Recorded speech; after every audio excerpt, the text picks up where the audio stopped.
Assalamualaikum warahmatullahi wabarakatuh. Selamat pagi anak-anak. Bagaimana kabarnya hari ini? Mudah-mudahan baik-baik saja. Baiklah, kali ini kita akan membahas materi pembelajaran kita kali ini tentang ini dia.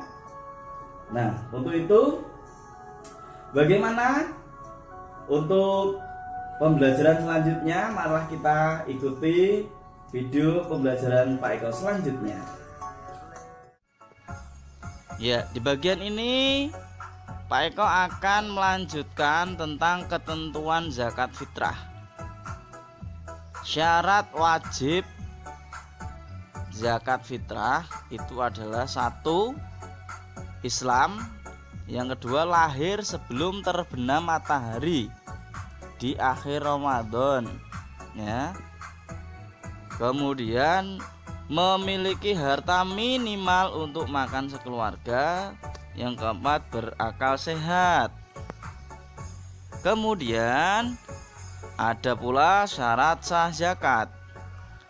Waktunya sesuai ketentuan. Jadi yang sudah Pak Eko jelaskan, waktu membayar zakat itu adalah waktu yang sah disebut zakat. Yang lain merupakan infak atau sedekah. Kemudian selanjutnya adalah syarat sah yang kedua, berupa makanan pokok masyarakat setempat. Jadi kalau kita, ya, khususnya di wilayah Sragen ini adalah bahan pokoknya makanan beras, sehingga kita juga membayar zakat dengan beras. Kemudian syarat sah yang ketiga adalah sebesar 2,5 kg atau 3,5 liter makanan pokok. Jika kurang artinya juga tidak sah. Nah, kemudian selanjutnya adalah ada orang yang tidak berhak menerima zakat. Siapa itu? Satu, orang kaya. Dua, hamba sahaya yang mendapat nafkah dari majikannya. Jadi seorang budak yang masih ditanggung oleh majikannya itu juga tidak berhak menerima zakat.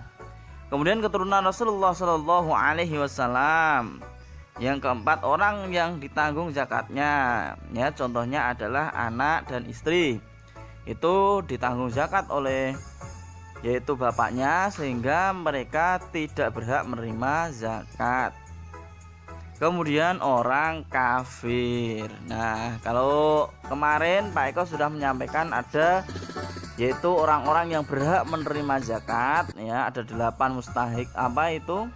Orang yang menerima zakat itu, ya. Kemudian di sini orang yang tidak berhak menerima zakat. Selanjutnya, nah, kalau kita sudah membahas masalah zakat fitrah, sekarang kita membahas masalah zakat mal. Apa itu zakat mal? Zakat mal disebut juga dengan zakat harta. Secara istilah, zakat mal berarti zakat yang dikeluarkan berupa harta dari penghasilan yang sudah ditentukan menurut syariat Islam. Ya, jadi secara bahasa zakat mal itu disebut zakat harta. Intinya seperti itu. Sedangkan pengertian secara istilah, zakat mal berarti zakat yang dikeluarkan berupa harta dari penghasilan yang sudah ditentukan menurut syariat Islam, biasanya dalam kurun waktu 1 tahun. Kemudian hukum mengeluarkan zakat mal adalah fardhu ain atau wajib bagi yang memenuhi syarat atau sudah sampai nisab dan haulnya. Kemudian ada istilah nisab. Nisab itu artinya batas kemampuan mengeluarkan zakat. Jadi orang itu wajib mengeluarkan zakat ada batasannya, gitu. Kemudian haul, artinya apa? Kepemilikan harta selama 1 tahun. Jadi kalau kita memiliki harta selama 1 tahun yang jumlahnya sesuai dengan ketentuan syariat Islam, maka kita wajib mengeluarkan zakat. Begitu maksudnya aku. Kemudian yang selanjutnya adalah tentang nisab zakat mal. Jadi kalau kita punya emas, maka nisabnya atau batasannya itu adalah 85 gram. Ya. 25% itu besar zakatnya. Jadi kalau kita memiliki emas sebesar 85 gram selama 1 tahun, itu wajib kita zakati sebesar 2,5%-nya dari 85. Kemudian jika perak 675 gram itu juga selama 1 tahun. Sapi kerbau 30 sampai 39 1 ekor umur 1 tahun, 40 sampai 59 1 ekor umur 2 tahun. Ya. Kambing domba ya 40 sampai 120 ekor ya. Jadi kalau punya kambing sebanyak 40 atau 120 ekor maka wajib dizakati 1 ekor selama 1 tahun. Kemudian 121 sampai 200 itu kita mengeluarkan wajibnya adalah 2 ekor ya selama 1 tahun.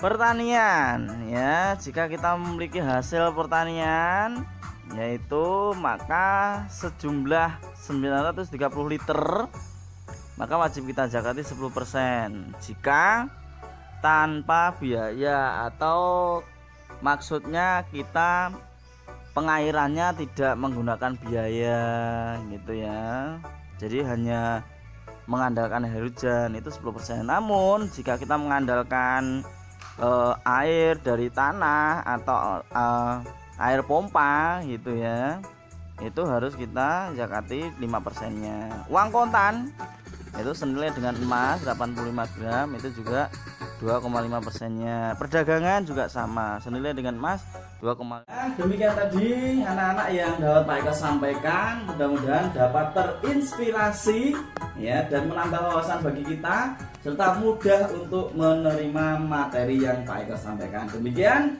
tonton terus video pembelajaran Pak Eko ya, tetap semangat, sehat selalu. Masih bersama Pak Eko selalu oke. Dadah. Assalamualaikum warahmatullahi wabarakatuh.